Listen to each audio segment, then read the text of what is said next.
Part One-on-One with Mr. Burgher.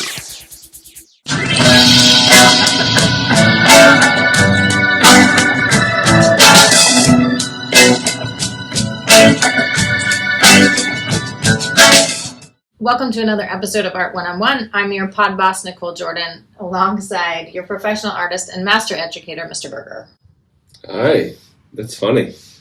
What's funny? Whatever was funny is your... Because I was watching your face while I was giving the introduction. You were making faces. This is focuses on you the whole beginning. Nobody knows what I'm doing. I do. I have to... Oops. I do, and I have to look at you while you're doing it. And this is a normal thing for My hair is ridiculous today. Yeah, I could have told you that. So is mine, though. So I mean, I don't know. I think maybe I'm losing my hair or something. I don't know what's going on. It's like sticking up. Put your glasses back on. Oh, my God. It's ridiculous. I don't know. Yeah, this is a normal thing for you, though. Like, we take pictures. You make silly, shitty, random faces all the time. Not all the time. You're just like you're doing here. You're being... Why I'm trying to do an introduction. A serious... Yeah, because this podcast is so serious. By golly, we don't want to foul this up. Yes. So anyway. All right, so what's been going on this week? I don't know. I'm just ready to jump back in and have another fun-filled week of art topical conversation. One of my students who has never watched the podcast. My students know that I have a podcast. They know I have a YouTube channel, that sort of thing. Some of them look at it, I guess. Parents, I guess, look at it. But one of the kids who does not watch or anything with the podcast was like, so you talk about anything other than art? And she said that in the context of I was telling a story in a not art class, a education class. She's like, you have really good stories, but your art stuff is just blah. And I'm like, well, in our podcast, we talk about all kinds of things, not just art-related stuff. And she's like, oh, well, good. That's probably good. Well, maybe she's just not interested in art. I don't know. So, I mean, could be. Yeah, I mean, it isn't for everyone. Yeah. You aren't for everyone. No, well, that's probably true. Were you just going to say you're for everyone? No, I thought about it and then quickly realized that I wasn't for everyone. Good call on that one. Anyway, let's jump right in. Talk about art content. Where do we start, Pod Boss? Ask the art guides. Oh my gosh, Ask the Art Guides. The episode that just, the segment that keeps on segmenting. It's true. Okay. Every podcast. So, man, I got itchy nose. So what do we do? Oh. I'm going to pull a card. Actually, I already did pull a card. And you put it face up so everybody could know when you open the box that it is... Artemisia Gentileschi. Yes. She's one of the great Baroque painters. And I had an art professor that loved the Baroque time period. And he would say, Dr. Schickman, Professor Schickman was his name. Maybe I'm sure he's still alive. He would say, maybe, I guess. I guess I didn't realize how old I am until I thought about it. I'm like, oh, maybe. Anyway, Schickman would always say, if it's not Baroque, don't fix it. Oh, my goodness. I hung on to that, and I've used it so many times over the years. I have to credit Professor Dr. Mr. Schickman. From where? From college? From the University of Northern Iowa. Got it. Tell me what you know about. Oh, I could tell you all kinds of things about Artemisia Gentileschi. I've done several videos, detail videos, short videos, long videos. Okay, don't care on, about the size of your videos. How but about... there's what I'm saying is, if somebody wants to know more about Artemisia Gentileschi, instead of me rehashing the whole story here, Nobody says you have to rehash the whole story. Just they could go throw out some things. They could go to the other pieces of content. But here's what I can tell you. One of the first females that really broke in as a huge, recognized, very much a recognized artist, because her father was an artist who allowed her to be, he trained her. And just getting the training was the difficult part back in the day. Right, because women weren't allowed. Correct. Art was seen as a man's sport. And it is a sport. We've had this discussion, yes. And she was able to do this, and he had other apprentices, one of which raped her, and she had to go to trial where she had a complete female examination in open court. That was really interesting. And so, and there's a whole video on that. And this is why she is mostly known for painting Judith and Holofernes sorts of paintings, which are biblical stories of a woman who ends up killing a military leader, assailant, who everybody was fearful of. He was, a tyrant of sorts, and she took matters into her own hands, and Artemisia Gentileschi was like, if she can do it, I can do it. If one woman can rise up and become powerful and overtake, things, then why can't I? And so, kind of lots of sadness in her story. She became a great artist. Eventually got married, but her husband, who was also an artist, was very jealous of the fact that she was famous and known and desired as an artist, and he wasn't. And that, So. Is that how you feel about me in this podcast? No. I don't. You're not jealous of how popular I am? No, if anything, I want to exploit your popularity for views and follows and everything else. But, anyway. Yeah, she definitely used her adversity, like many artists, to become successful. And let it drive and motivate her work. Absolutely. So which one of these three speak to you as far as a starting topic starter conversational thing?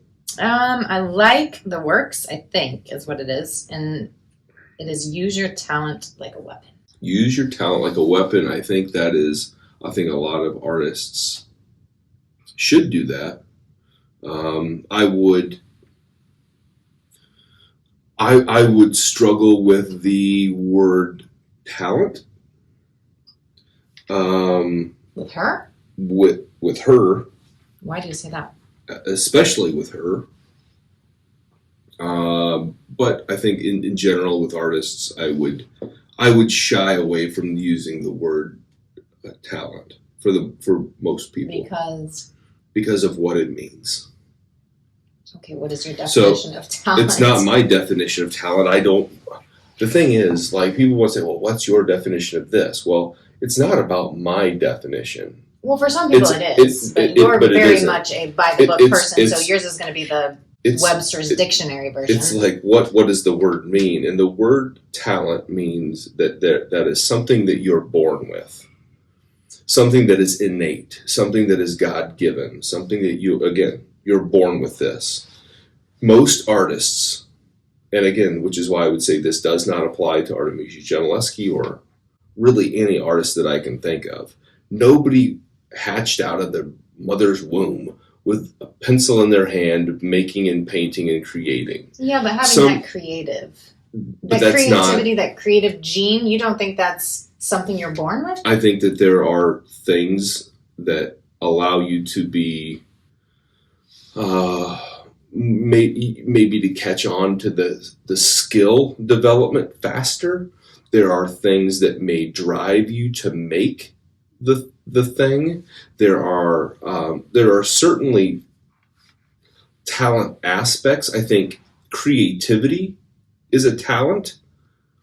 It's not necessarily something that, it's something you can get better at. It's something that you can develop it. And if you don't have creativity, you can certainly develop the skill of creativity if you don't have the talent of creativity.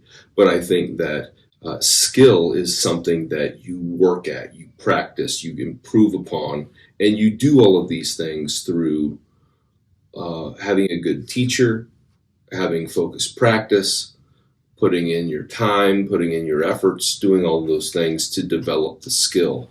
And people can develop the skill.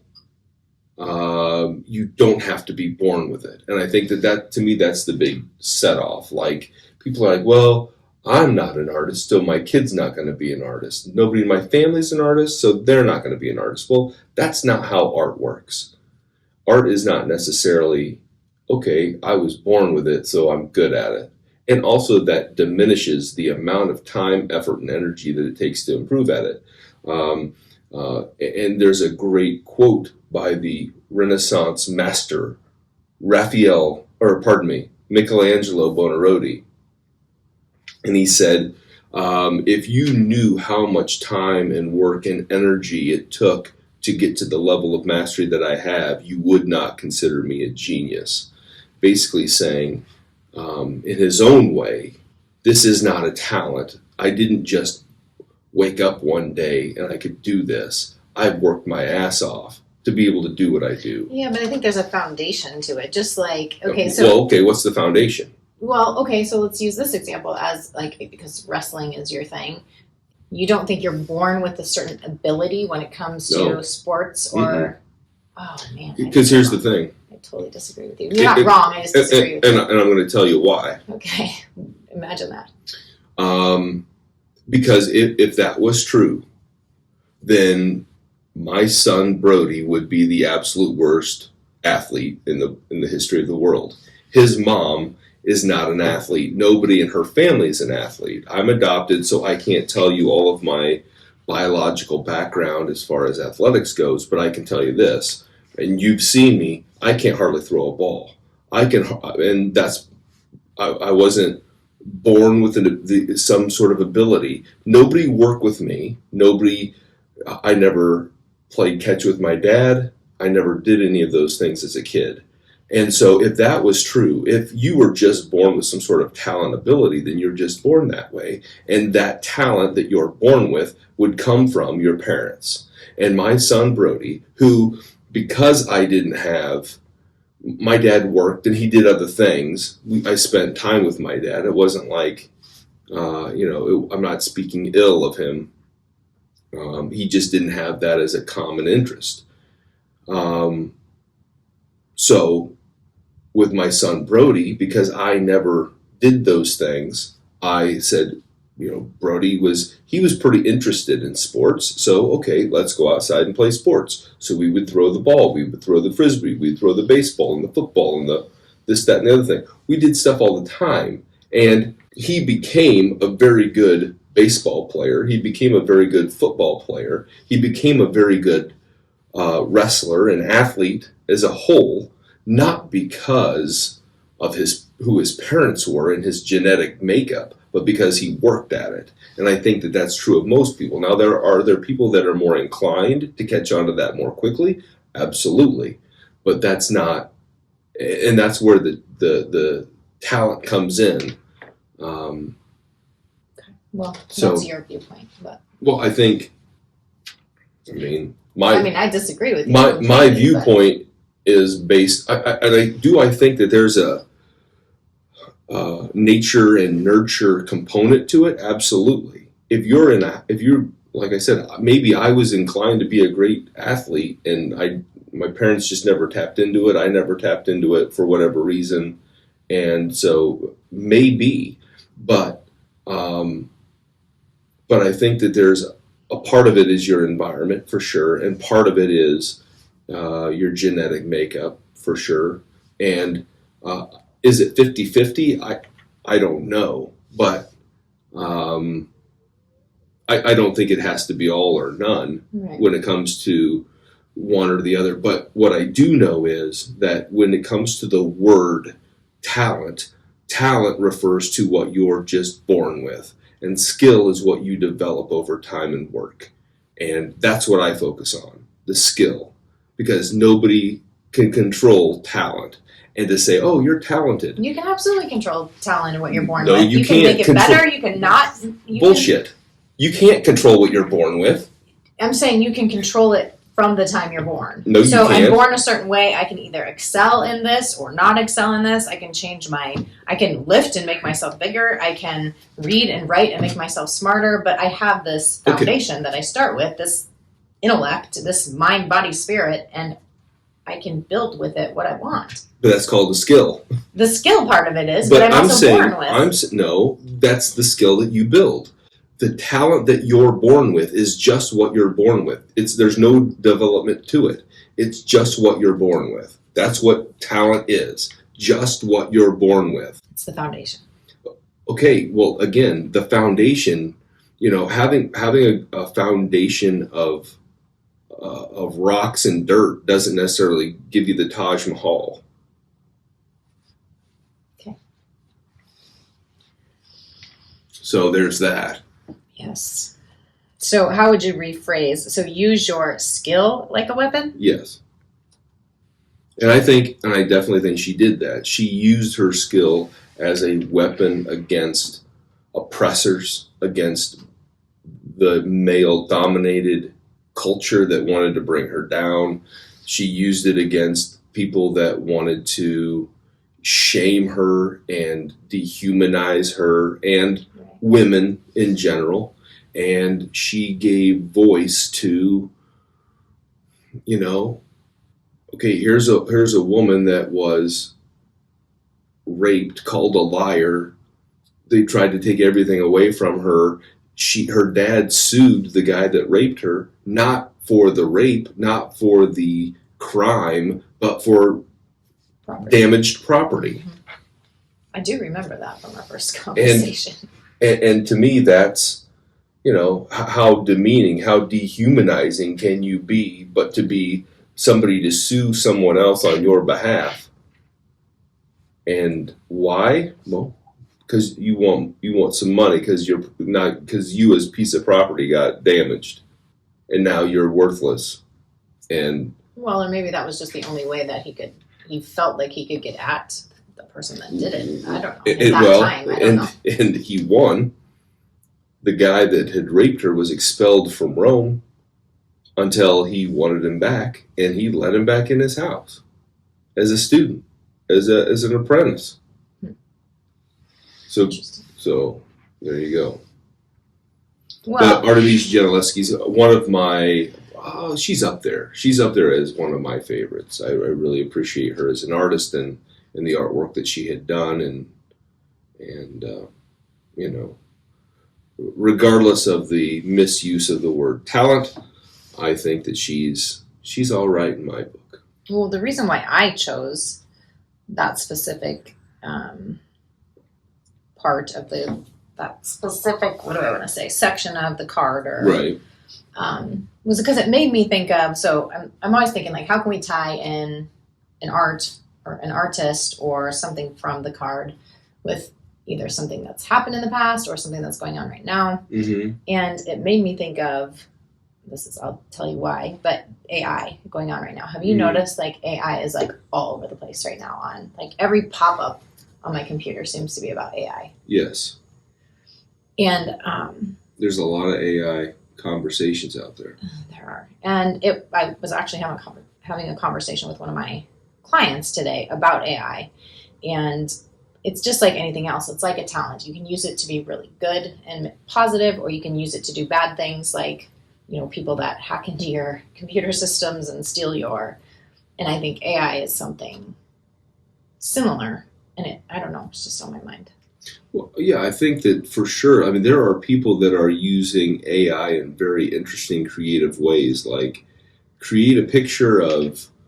I watch a lot of pro wrestling feeds and stuff like that, and it was an AI generated storyline of Brock Lesnar, the MMA fighter, WWE wrestler, versus a gorilla. And so it showed like him wrestling this gorilla and putting each other in headlocks, and eventually at the end, it shows the gorilla winning and how the gorilla's like pinning him and all this. And again, and it looks just like a series of photographs like this, like it looked like it actually happened. But I've also seen where there have been a couple of college football coaches who they've used AI to create these completely faked news conferences, and it shows them with the backdrop, and they're saying things that they didn't say, but it's their picture, it's their voice, it's everything that's them. But you listen to it and you can tell it's a joke. Right. Because no one would ever say something like that and keep their job. And there's several of them. There's different, professional coaches, professional athletes. The ones that I've mostly seen have been various football coaches coaching college football. And to me, that's kind of spooky. If you've got this device or this group of people that can take somebody's likeness and their face and their voice and, basically make a knockoff version of them that at a glance looks like a legitimate thing. Now you listen to it and all of that, then you can see that there's something a little off about it. But it's just like the first versions of anything. It gets kind of clumsy and then it smooths itself out, it's like playing Atari, and then eventually we get to, PlayStation, and it's like, oh my gosh. Well, I think the thing that he brought up, which really bothered me, was the fact that, it's endless as far as, students, college students, high school students. They can say, type me up an essay that compares this to this, and they're not going to have to do any work. I did not think of that. As a individual that teaches college, within our software, as a matter of fact, I was just talking about this today with a member of the college staff. There is software in place where I can run everything and anything through a filter, and it will tell me if it's AI generated. There's going to be people there's going to be a way to find to work around that, I'm sure. I mean, it's no different than back in the day when you'd have somebody, you'd pay for a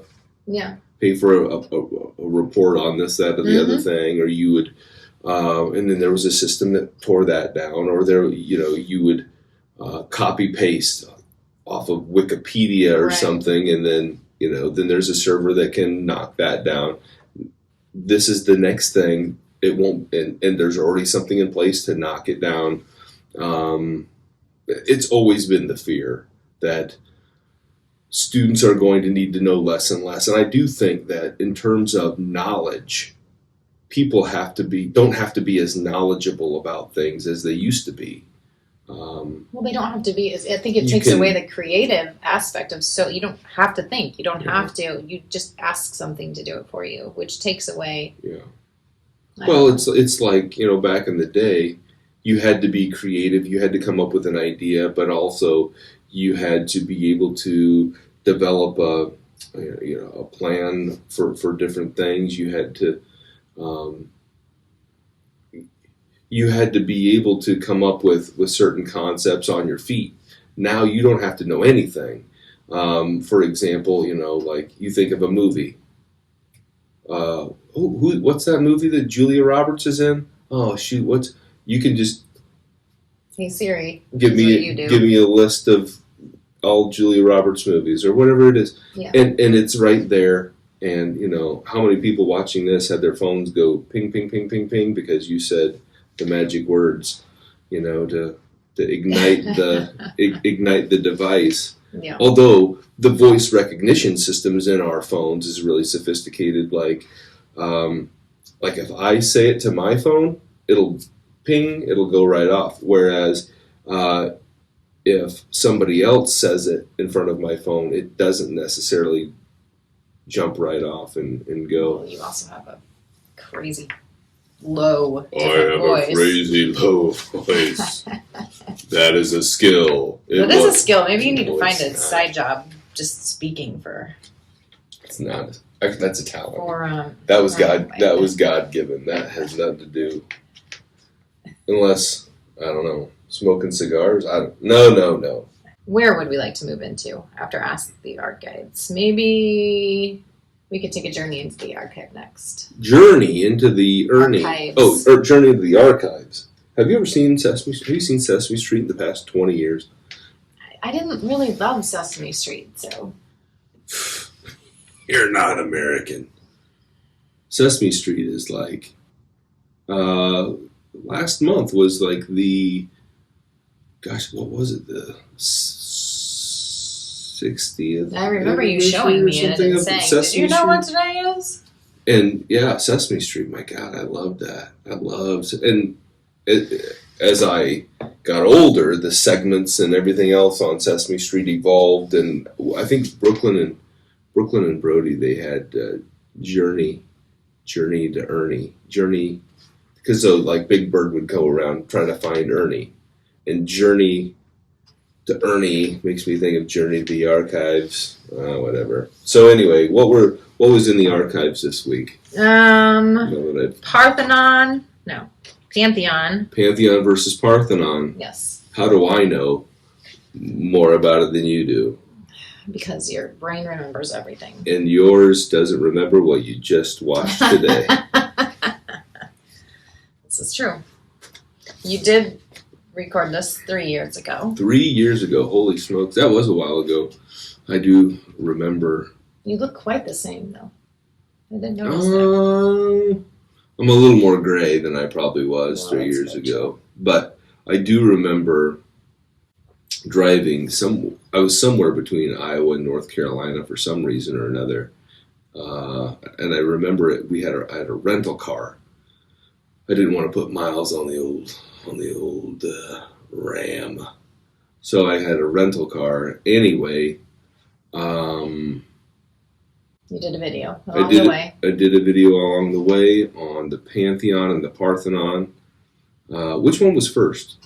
I think it was the Pantheon versus the Pantheon. Parthenon. Because the Parthenon influenced the Pantheon. Correct. But I don't know which one I put first in the title. Oh, I don't know. Probably Parthenon versus Pantheon, but yes, that is what it was. Because that would make most sense, because that in linear order, whatever time order. That's anyway. Two great structures. I've never been to Greece. I'd love to go to Greece and see it. My high school wrestling coach went to visit Greece, and he went to the top of the Acropolis and he visited, and oh my gosh, I just was like, this is fantastic. Like, I was jealous and living vicariously through him all at the same time, and it looked like an awesome trip. Like, it's like, man, I'd love to go see Greece and all of the stuff that he had going on, or that was going on there, but I have been to the Pantheon, and that's in Rome. And over the years, I've had the pleasure to see some really, really, really cool stuff. And I've been to some really cool places. And I don't get too worked up about it. Like, it doesn't really... I don't get too excited about it. You don't really get too excited about anything. But when I went... I remember going to the Pantheon and standing at the doors of the Pantheon and becoming emotional. Like just like, I can't believe that I'm here where like this history had happened. Like this is the place. Like these are the doors. This is the concrete.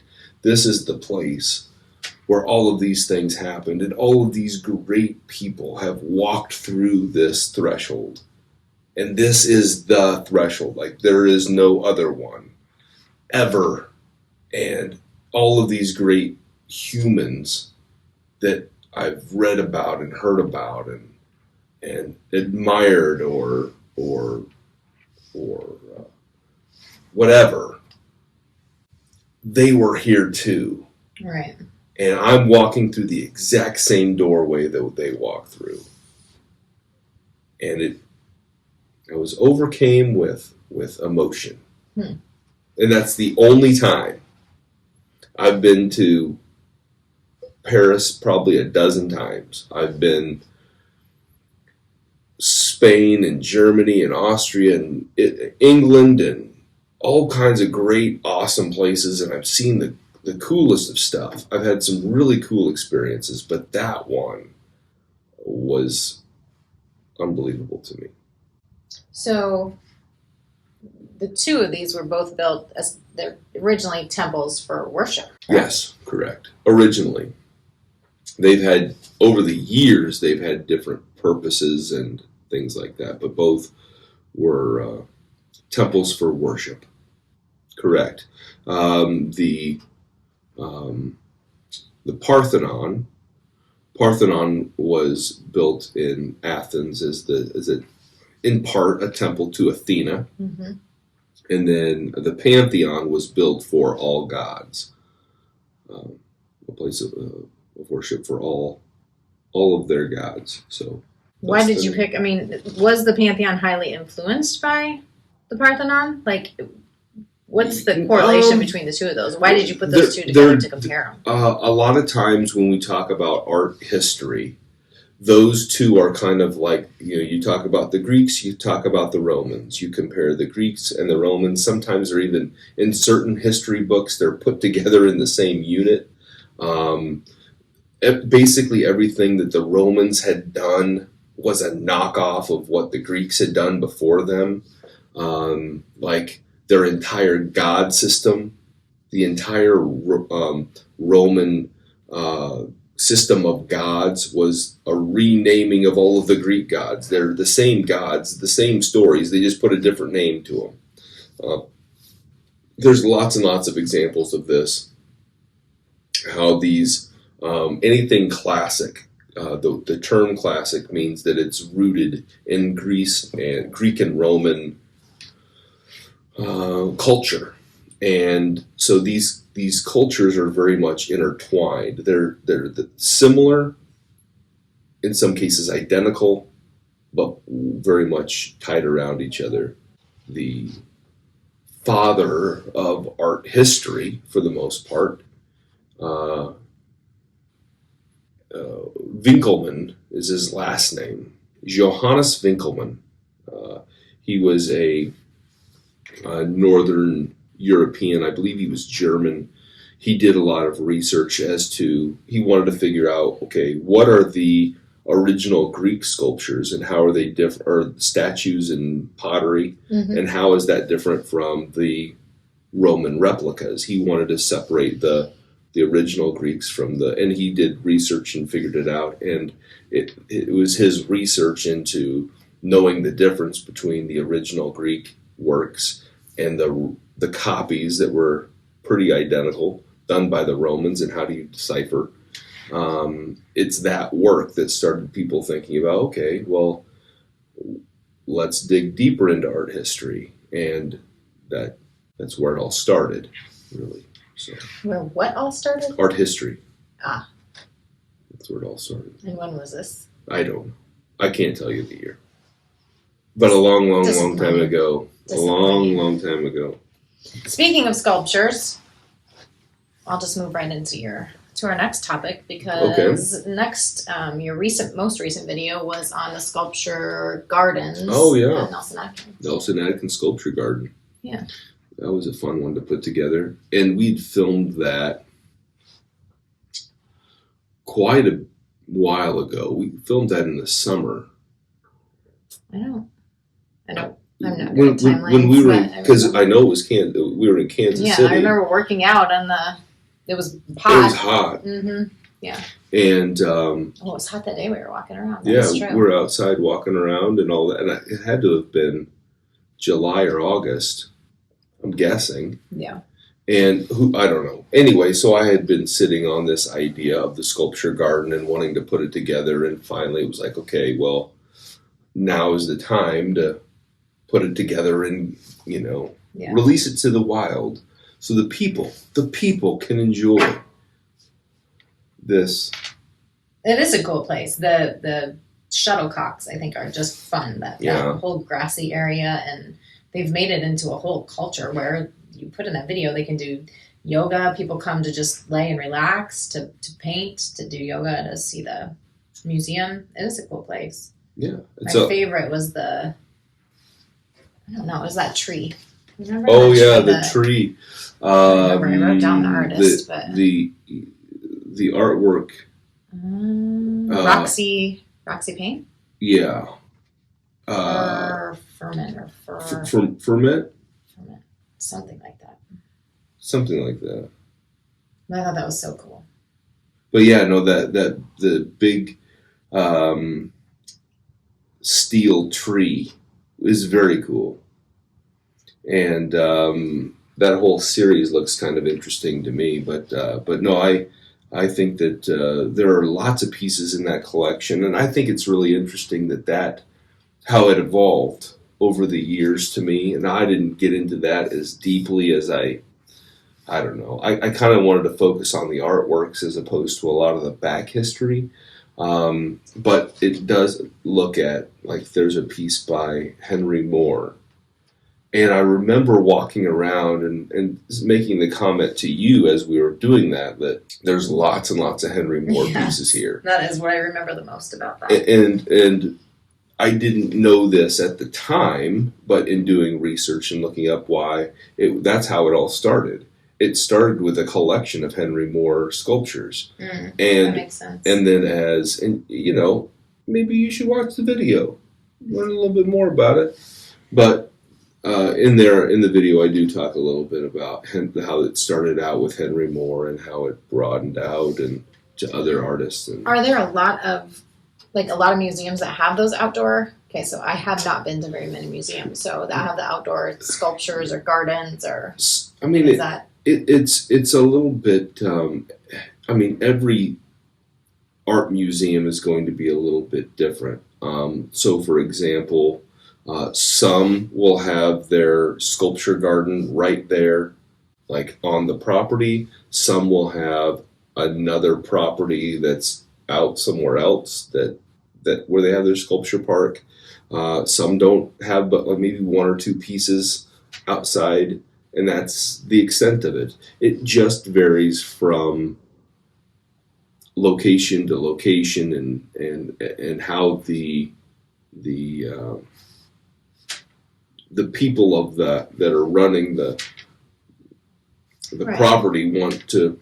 Right, but that's not like a norm. Most art centers don't have a big sculpture park. Not really, not like that. I mean, most art museums will maybe have one or two artworks outside, but not like that. Not like Chicago. Chicago has some pieces that are outside. The closest big sculpture they call it the Bean.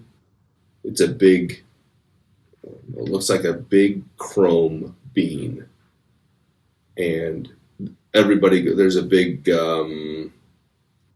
like a plaza, kind of like a big walking area, and so there's a couple pieces out there, but that's kind of the big, more modern piece. But so, yeah, in Chicago, there's a piece, certain museums will. You go to the Guggenheim, they don't really have a lot of stuff outside. What was your favorite piece in the sculpture park? Do you remember? Probably the shuttlecocks. I really like Claes Oldenburg. And his I like works. the headless army. That was another one I thought that was cool. I don't remember who the artist was, but Yeah. Wasn't it the Headless Army? That's or not the Headless that's something? that's not the title of it. Well, what is it called? It looks like a Headless Army. Well, it may look like a headless army, but that's not what the piece is called. It's like 30.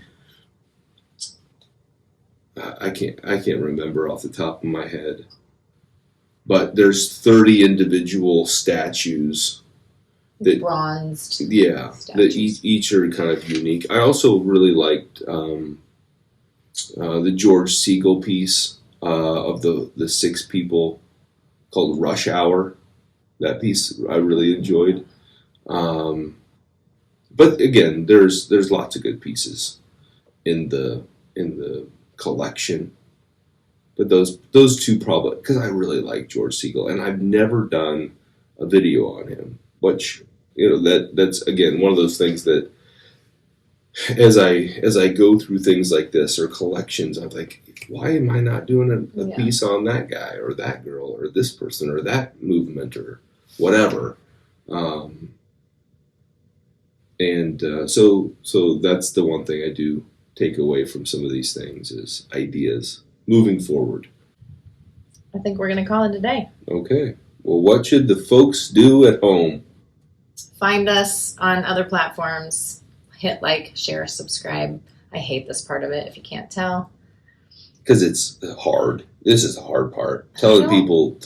It is. I'm not a salesy. I'm just never, even though that's my job, I'm just not a salesperson.